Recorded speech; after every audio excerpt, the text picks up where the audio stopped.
नमस्कार साथियों, सबसे पहले आप सभी को स्वतंत्रता दिवस की हार्दिक शुभकामनाएं। स्वतंत्रता दिवस जो कि हमारे देश का एक बहुत महत्वपूर्ण त्योहार है, जो कि हमारा भारतवर्ष एक त्योहारों का प्रदेश है और पूरे इस राज्य को, भारत गणराज्य को त्योहारों का देश के रूप में भी जाना जाता है। साथियों, 15 अगस्त का त्योहार हमारे लिए एक बहुत महत्वपूर्ण त्योहार है, क्योंकि इस दिन 15 अगस्त 1947 को हमारा जो भारतवर्ष था वो आजाद हुआ।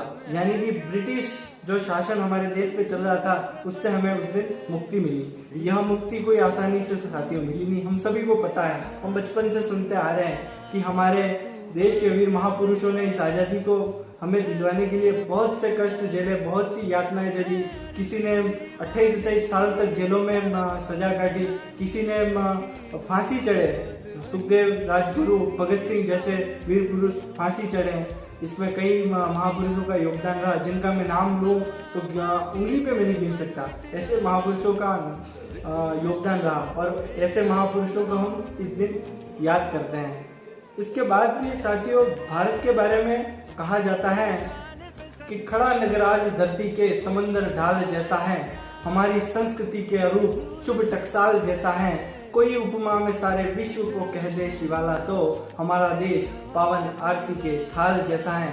ऐसा ही ये हमारा देश है, जिसे मुगलों ने जिसके ऊपर शासन किया तो भी हमारे देश की एकता ऐसी रही जिसने कभी भी गुलामी स्वीकार नहीं की। इस देश पे यूरोपियन लोग भी आए थे 17वीं शताब्दी में, उन्होंने भी पैर पसारने की कोशिश की लेकिन पैर पसार पाए नहीं। उसके बाद साथियों 18वीं शताब्दी में अंग्रेजों का हमारे देश पे आगमन होता है। अंग्रेज चूंकि हमारे देश में व्यापार के उद्देश्य से आते हैं, उनकी एक कंपनी होती है east India company. East India company यहाँ पे अमेरिका अपने ब्रिटेन से अनुमति लेके भारत में आती है, सिर्फ और सिर्फ धंधा करने के लिए, यहाँ अपने व्यापार करने के लिए। लेकिन जहाँ पर आकर उन्हें लगता है, क्योंकि उस समय में भारत के लिए कहा जाता था भारत एक सोने की चिड़िया है, तो उन्होंने भी सोचा उस सोने की चिड़िया को बहुत कुछ चुराया है इन लोगों ने। साथियों, हमारे से बहुत कुछ चुराया, हमारे भारत को इन लोगों ने बहुत कुछ लूटा है। आज पूरे समूचे विश्व में जो कुछ भी है वो सारी की सारी भारत की देन है, ये मैं कह सकता हूँ। वो जो कुछ भी है सारी की सारी भारत की देन है। उनकी शिक्षा को, उनकी जो कुछ भी है, उनके अंदर जो वैज्ञानिक खोजे, जो कुछ भी है वो भारत की देन है। इन्होंने किस प्रकार से भारत को गुलाम बनाया साथियों। 18वीं शताब्दी में जब इन्होंने व्यापार करने के उद्देश्य से ये भारत आए, इन्होंने पांव पसारे। सर्वप्रथम इन्होंने बंगाल पर अधिकार किया। उस समय इनका गवर्नर जनरल हुआ करता था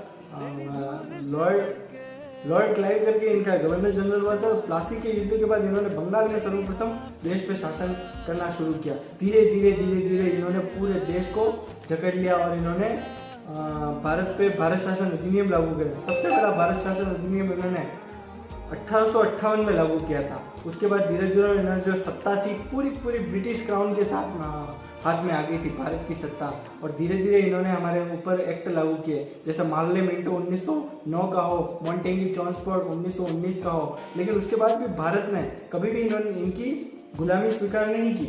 भारत के जो जितने भी महापुरुष थे उन्होंने समय समय पर इन सब का विरोध किया। और एक महापुरुष जिसे समूचा विश्व आज जानता है, जिसके नाम से हमारे देश में लोगों के चेहरे पे मुस्कुराहट आ जाती है, या जो भारत के दुश्मन होते हैं उनका सीना सिहर जाता था, ऐसा वीर महापुरुष हुआ करते थे हमारे यहाँ पे।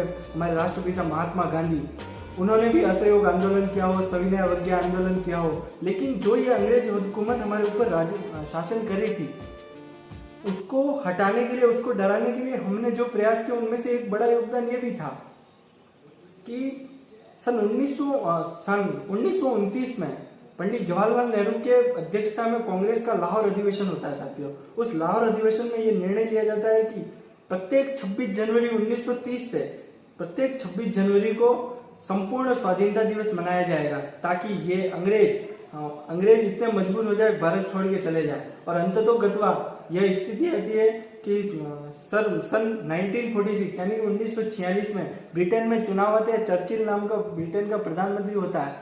उसके बाद वो हार जाता है और लेबर पार्टी की सरकार बनती है।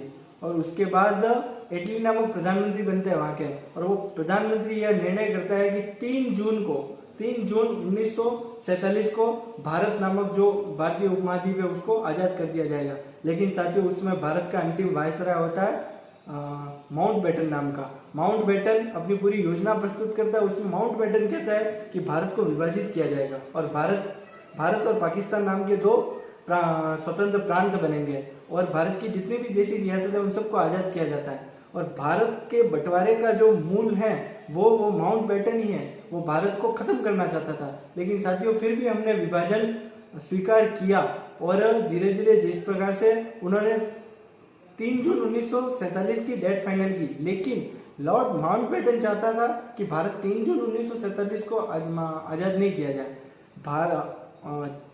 जो द्वितीय विश्व युद्ध हुआ था इनके ब्रिटेन और जापान के बीच में, ब्रिटेन के सामने जापान ने 15 अगस्त जो डेट थी उस दिन ही अधीनता स्वीकार की इन लोगों ने। जापान ने आत्मसमर्पण किया और वो जो युद्ध था वो लॉर्ड माउंटबेटन के सानिध्य में ही लड़ा गया था। इसलिए माउंटबेटन चाहता था 15 अगस्त को इस भारत को आज़ादी दी जाए। इसलिए 15 अगस्त 1947 को भारत आज़ाद हुआ था और उसके बाद से हम आज़ादी दिवस मनाते आ रहे हैं। इसलिए आप सभी को आज़ादी की हार्दिक शुभकामनाएं। बहुत बहुत धन्यवाद। भारत